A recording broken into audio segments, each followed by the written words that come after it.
మీరు ఎన్ని పదార్థాలతో అభిషేకం చేశారన్న దానికన్నా కోరిక ఎందుకు తీరుతుందో తెలుసా?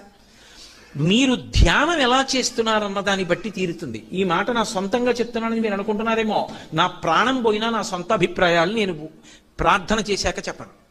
ఎందుకంటే శాస్త్రంలో ఏం చెప్పారో అది చెప్తాను. అది చెప్పడానికే జీవితం చాలదు, ఇక కొత్త విషయాలు ఎందుకు.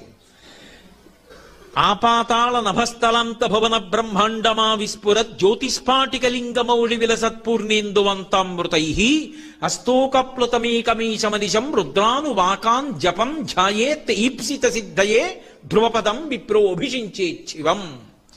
ధ్యాయేత్ ఈప్సిత సిద్ధయే వేదం చెప్పింది. ఇలా ముందు ధ్యానం చేయి, నీ కోరిక తీరుతుంది. కోరిక అంటే అవసరమైతే తీరుతుంది అని అర్థం చేసుకోవాలి ఎప్పుడు.